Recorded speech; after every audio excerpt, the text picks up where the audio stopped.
Adrenergic antagonists inhibit the sympathetic nervous system and produce rest and digest effects.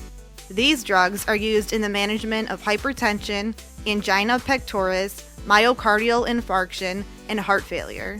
They also serve limited roles in the pharmacotherapy of benign prostate hyperplasia, thyroid storm, and glaucoma. Overall, most of these drugs' therapeutic actions are related to the cardiovascular system. Adrenergic antagonists compete with norepinephrine for the adrenergic receptors. By blocking norepinephrine from these receptor sites, symptoms of the fight or flight response are prevented. Different types of adrenergic antagonists include alpha-1 antagonist, non-selective, and selective beta blockers.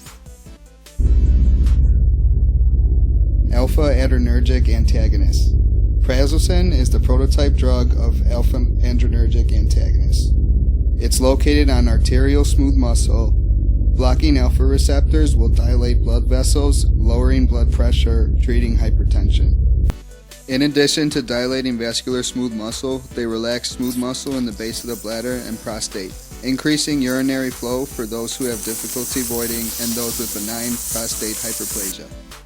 Alpha-adrenergic antagonists also cause pupil constriction and inhibit ejaculation.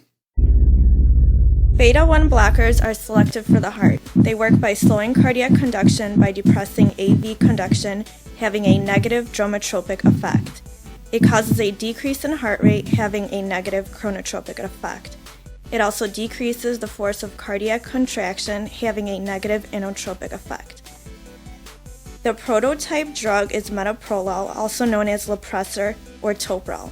It is a selective beta-1 adrenergic antagonist indicated for angina pectoris, heart failure, hypertension, and myocardial infarction.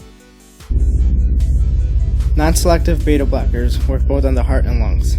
These drugs decrease myocardial contractility, which decreases cardiac output. The release of renin by the kidneys is prevented.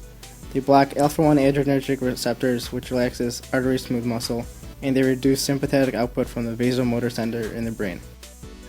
These drugs are indicated for the treatment of hypertension, chronic angina pectoris, dysrhythmias, and prophylaxis of migraines and myocardial infarctions. The prototype non-selective beta blocker is propranolol. Thanks for listening. Sincerely, Alice, Mike, Michelle, and Justin.